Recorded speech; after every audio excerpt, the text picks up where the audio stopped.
ሰላም ሰላም የኔ ውድ ቤተሰቦች እንዴት ናችሁልኝ? እኔ ያለው እግዚአብሔር ይመስገን። በያላችሁበት ሰላማችሁ ይብዛልኝ። እንግዲህ ዛሬ ይዤላችሁ የመጣሁት ከላይ እንደምታዩት በኤ የሚጀምሩ ቃላትን ነው። ለዛሬ ይዤላችሁ የመጣው ክፍል 1 ነው። እንግዲህ ትናንትና በፊት መጀመሪያ ከኤ እስከ ዜድ ያሉ ሌተሮችን ወይንም ፊደሎችን አይተናል። ከዛ በካፒታል በስሞል ከፋፍለን አይተናል። ኮንሶናንት ተነባቢና አናባቢ አይተናል ማለት ነው። ግዴታ እንደመጀመሪያ ማወቅ ስላለባችሁ እንግዲህ እነሱን ሌተሮችን ከኤ እስከ ዜድ 26ቱንም ሌተሮች በደንብ እንዳጠናችሁ ተስፋ አደርጋለሁኝ። ስለዚህ ሌተሮችን ከጨረስነ በኋላ እንዳልኳችሁ ምንድነው የምናየው ወርድ ነው፣ ቃላትን ነው። ስለዚህ ዛሬ ደግሞ በቃላት ነው የተገኘሁት። ምንጊዜም ከወርድ በኋላ ከሌተር በኋላ ምን አለ? ቃላት አለ። ልክ እንደ አማርኛ ሆነ አማርኛ ሀለ አመርኋ እያልን እስከ ፐ ተምረን ከዛ ቃላት ነው የመሰረትነው። እንግሊዘኛም ተመሳሳይ ነው። ስለዚህ ሌተሮችን ከኤ እስከ ዜድ ያሉትን ካወቃችሁ ምንድነው ከዛ ወደ ቃላት ወይም በእንግሊዘኛ ወርዶች እናያለን ማለት ነው። ቃላቶችን እናያለን ማለት ነው። በአማርኛ እየፈታሁኝ እንግሊዘኛም አማርኛም ነው ይዤላችሁ የመጣሁት። ስለዚህ ቻሌንጃችን ግዴታ መሸምደድ አለባችሁ። ቮካብላሪ የሚባል ነገር አለ አይደለ? ቃላትን መሸምደድ እንግሊዘኛ ላይ አስፈላጊ ነው ማለት ነው። ስለዚህ በኤ የሚጀምሩ ቃላትን ነው ይዤላችሁ የመጣሁት። በኤ የሚጀምሩ ክፍል 1 ነው ዛሬ። እንግዲህ ክፍል 1 ቻሌንጃችን ነው። ከዛ ክፍል 2 እያልን እንቀጥላለን ማለት ነው። ስለዚህ ይሄንን ነው የምንማማረው። አብራችሁ ይቆዩ። እንግዲህ እንዳልኳችሁ በአማርኛ በእንግሊዘኛም ነው ይዤላችሁ የመጣሁት እነዚህን ቃላቶች። በኤ የሚጀምሩ ቃላት ክፍል 1 ይላል ከላይ እንደምታዩት። ስለዚህ የመጀመሪያው አንዱ ቁጥር ላይ ምን ይላል? አባውት ይላል። እንግሊዘኛው አባውት። ከዚህ ጋር በአማርኛ አባውት ብዬ ጽፌላችኋለሁ። ይሄ እንግሊዘኛውን ስታነቡ ምናልባት ያው ጀማሪ ልጆች እንዳትቸገሩ ጎን ላይ በአማርኛ አስቀምጬላችኋለሁ አባውት። ከዛ በትክክል አባውት የሚለው በአማርኛ ፍቻው ስለ ማለት ነው። ስለ ለምሳሌ ዊ አር ቶኪንግ አባውት ብለን ስንል ምንድነው ማውራት የፈለግነው ስለ ማለት ነው። አባውት ማለት በአማርኛው ትክክለኛው ስለ ነው። አባውት የሚለው ይሄ እንግሊዘኛው ሲነበብ ነው። እዚህ ጋር መጀመሪያ ያስቀመጥኩት አባውት የሚለው በእንግሊዘኛ ስታነቡት ነው። እዚህ ጋር አባውት እንዲቀላችሁ ብዬ ነው። ከዛ ትክክለኛ ፍቹ እንዳልኳችሁ ስለ ማለት ነው። ለምሳሌ የሆነ ነገር ስታወሩ we are talking about ማለት ስለ ዛሬ የምናወራው ስለ ማለት ነው። ለምሳሌ we are talking about በኤ የሚጀምሩ ቃላትን እንማማራለን ብል ስለዚህ እንማማራለን፣ ስለዚህ እናወራለን። ስለዚህ ስለ ማለት ነው። about ማለት ስለ ማለት ነው። ሁለተኛው ምን ይላል? ኤቢሊቲ ይላል። ኤቢሊቲ ያው በእንትኑ እዚህ ጋር እንግሊዘኛ አነባበቡን በአማርኛ ጽፌላችኋለሁ። ኤቢሊቲ የሚል በእንግሊዘኛ ከዛ እዚህ ጋር ኤቢሊቲ። ይሄ እንግሊዘኛው ቢያስቸግራችሁ ይችላል አማርኛውን ኤቢሊቲ ነው የምትል። ስለዚህ ኤቢሊቲ ይሄኛው ኤቢሊቲ እንደሚል ትገነዘባላችሁ ማለት ነው። እንግሊዘኛው ኤቢሊቲ። ከዛ በትክክል ግን የአማርኛ ፍቹ ምንድነው? ኤቢሊቲ ማለት ችሎታ ማለት ነው። ምንድነው? ችሎታ። የተለያየ ችሎታ ሊሆን ይችላል። ስለዚህ ኤቢሊቲ ምንድነው? ኤቢሊቲ ችሎታ ምንድነው አሁን ተብሎ ቢጠይቅ አንድ ሰው ምን ይላል? ለምሳሌ የማንበብ ችሎታ አለኝ። የተለያየ ሰው ልጅ የተለያየ ችሎታ ሊኖረው ይችላል። ስለዚህ ወይ ስዕል የመሳል ወዘተ ማለት ነው። ስለዚህ ኤቢሊቲ ማለት ምንድነው? እንዳልኳችሁ ችሎታ የሚል ነው። በትክክለኛ ፍቹ ችሎታ ነው ማለት ነው። ሶስተኛው ቃላችን እንደምታዩት ምን ይላል? አበብ ይላል። ይኸው በአማርኛም የእንግሊዘኛውን አነባበብ በአማርኛ ጎን ላይ ያስቀምጨላችኋለሁ። እንዳልኳችሁ አበብ ነው። አበብ ይላል። ከዛ ትክክለኛው ፍች ደግሞ መጨረሻ ላይ ያስቀመጥኩት ትክክለኛው አማርኛ ፍች ምን ይላል? በላይ ማለት ነው። አበብ ማለት በላይ። ስለዚህ በላይ ለማለት አበብ ይሆናል። ይህንን መሸምደድ ይጠበቅባችኋል። እሺ። ከዛ አራተኛው ኤብል ይላል። ኤብል ሁሉም እንግዲህ እንደምታያቸው በኤ ነው አይደል የሚጀምሩ። የመጀመሪያውን በኤ ዛሬ ያው በኤ የሚጀምሩ ቃላትን ነው እንዳልኳችሁ የምናይ። ስለዚህ ኤብል ይላል። ኤብል ያው እዚህ ጋር ኤብል ብዬ አሁንም በእንትን የእንግሊዘኛውን በአማርኛ ጽፌላችኋለሁ። እንደ አነባበቡን ማለት ነው። የእንግሊዘኛውን አነባበብ። ከዛ ትክክለኛ ፍቺው ደግሞ አሁንም አለ መቻል ማለት ነው። ኤብል ማለት መቻል፣ በቃ መቻል። ትክክለኛ ትርጉም የአማርኛ መቻል ይሆናል። ከዛ አባንደን ይላል። አሁንም እንግሊዘኛውን በአማርኛ ጽፌላችኋለሁ አባንደን። ከዛ ትክክለኛ ፍቹ ደግሞ መተው ማለት ነው። አባንደን ማለት መተው ማለት ነው። መተው። ከዛ ምን ይላል?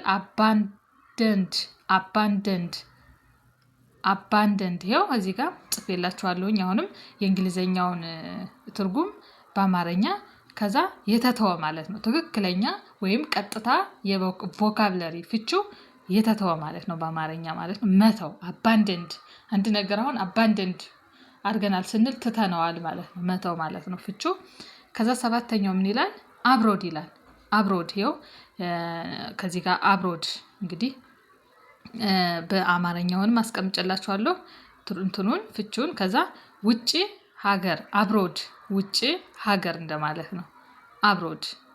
እሺ ቀጥሎ ስምንተኛው የምናየው ምን ይላል? አብሰንስ አብሰንስ ማለት ቀሪ ማለት ነው፣ መቅረት። ለምሳሌ አንድ ሰው አብሰንስ ነው። ለምሳሌ ክላስ ውስጥ እየተማርናውን ቢሆን አንድ ሰው ቢቀር አብሰንስ ነው። ከሌ አበበ አሁን አበበ የሚባል ሰውዬ ትምህርት ቤት ቢቀር አብሰንስ ነው እንላለን። ቀርቷል ማለት ነው፣ ቀሪ ነው። ስለዚህ ቀሪ ይሆናል ማለት ነው።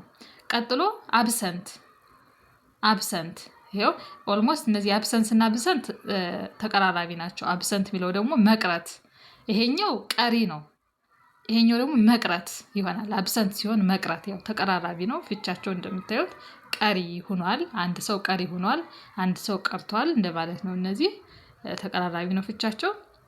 አስረኛው ምን ይላል? አብሶሉት አብሶሉት ማለት ፍጹም ማለት ነው። ፍጹም አብሶሉት ነው ማለት ፍጹም ነው እንደማለት ነው። እሺ ቀጥሎ ውድ ቤተሰቦች ቀጥሎ እንግዲህ የምናየው ምን ይላል? አብሶሉትሊ ይላል። ይኸው የእንግሊዘኛውን አጻጻፍ በአማርኛ እዚህ ጋር ተርጉም ያስቀምጨላችኋለሁ። ስታነቡ ምናልባት ማንበብ የምችሉ ልጆች ዌል በጣም ጥሩ፣ ግን ምናልባት ግን አዲስ ልጆች እስክትለማመዱ እዚህ ጋር እያያችሁ እያመሳሰላችሁ እንትን ማለት ትችላላችሁ። ሲያቅታችሁ እዚህ ጋር ትርጉሙን ማየት። አብሶሉትሊ እንግሊዘኛ አነባበቡ እንዳልኳችሁ አብሶሉትሊ። ከዛ ትክክለኛ ትርጉሙ ደግሞ የአማርኛ ቀጥተኛ ፍቺው ወይም ቮካብለሪው እዚህ ጋር ነው ብያችኋለሁ መጨረሻ ላይ። አብሶሉትሊ ምንድነው? ሙሉ በሙሉ ማለት ነው። አብሶሉትሊ ሙሉ በሙሉ ማለት ነው ትርጉሙ። ቀጥሎ የምናየው አብዞርብ ይላል። አብዞርብ እንግሊዘኛው ይኸው እዚህ ጋር ጽፌላችኋለሁ በአማርኛ። ከዛ መምጠጥ ማለት ነው ትክክለኛ ፍቺው በአማርኛ። አብዞርብ ማለት መምጠጥ፣ ተመጠጠ። ለምሳሌ የሆነ ነገር ስናወራ አብዞርብ ማለት ምንድነው? መምጠጥ፣ ተመጧል አይነት ነገር መምጠጥ ይሆናል። ከዛ አቢዩዝ ማለት መበዝበዝ፣ መበዝበዝ አቢዩዝ ማድረግ ወይም ይሄ ኔጌቲቭ የሆነ ትርጉም ነው። አቢዩዝ ተደረገ አንድ ሰው ሲባል የሆነ ጫና ደረሰበት፣ መበዝበዝ፣ ብቻ ጥሩ መጥፎ የሆነ ነገር ማለት ነው። የሆነ ጫና ደረሰበት አንድ ሰው አቢዩዝ ተደረገ ስንል ጫና ተደረሰበት፣ መበዝበዝ ሊሆን ይችላል ማለት ነው። አንድ ብቻ አይሆንም፣ ያው መበዝበዝ ቢሆንም እንዳልኳችሁ የሆነ ጫና መኖር እና ሌሎችም ትርጉም ሊኖረው ይችላል ማለት ነው። ቀጥሎ አካዳሚክ ይላል። አካዳሚክ ማለት ትምህርታዊ ማለት ነው። በቃ በአጠቃላይ ትክክለኛ ፍቺው አካዳሚክ ለሚለው ምንድነው? ትምህርታዊ፣ ትምህርታዊ የሆነ ነገር ማለት ነው። ቀጥሎ አሰንት ይላል።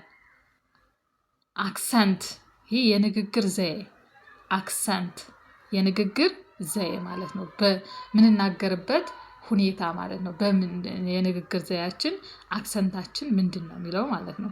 ቀጥሎ አክሴፕት ማለት መቀበል፣ በቃ ቀጥተኛ ፍቺ አንድ ሰው አክሴፕት ተደረገ ማለት መቀበል፣ ተቀበል ነው። አክሴፕት አድርገነዋል። ለምሳሌ አንድ ሰው አክሴፕት አድርጌሃለሁ ማለት ተቀብያለሁ ሀሳብን። አሁን አንድ ሰው የሆነ ሀሳብ ሲያወራላችሁ አክሴፕት አድርጌሃለሁ ብትሉት ተቀብያለሁ ሀሳብን ማለት ነው። ስለዚህ ትክክለኛ ትርጉሙ መቀበል ይሆናል ማለት ነው።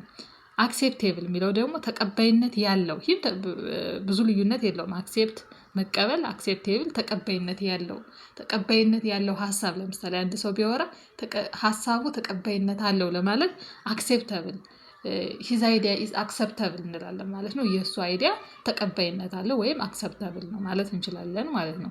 ስለዚህ በዚህ ወይ ታዩታላችሁ ማለት ነው። ስለዚህ እንግዲህ ለዛሬ እነዚህን 17 ቃላትን ወይም ቮካብለሪ ፍቺዎችን በአማርኛ እንግሊዘኛውን በአማርኛ እየተረጎምን አይተናል ማለት ነው። እንግዲህ በቻልኩ መጠን በሚገባችሁ መልኩ እያብራራሁኝ ነግሬያችኋለሁ። ያው ግዴታ ያው ትርጉሙ በደንብ እንዲገባችሁ በሚለው ነው። ለዚህ እነዚህን በደንብ ሸምድዱ። ነገም የአማርኛ የሽምደዳ ቻሌንጃችን ዛሬ ጀምሯል።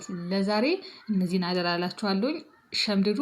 ነገ ደግሞ ሆንም ቀጣይ ሌሎችን በኤ ሌሎችን ይዤላችሁ እመጣለሁ ማለት ነው። ሌሎች ቮካብላሪ ፍቺዎችን በአማርኛ ይዤላችሁ እመጣለሁኝ። የኤ ቻሌንጃችን ይቀጥላል። ለዛሬ እነዚህን አንብቡ። ወደፊት እንግዲህ አባይ ቲዩብ ምንድነው? ወደፊት ነው፣ ወደ ኋላ የለም። ገና ብዙ እንማማራለን።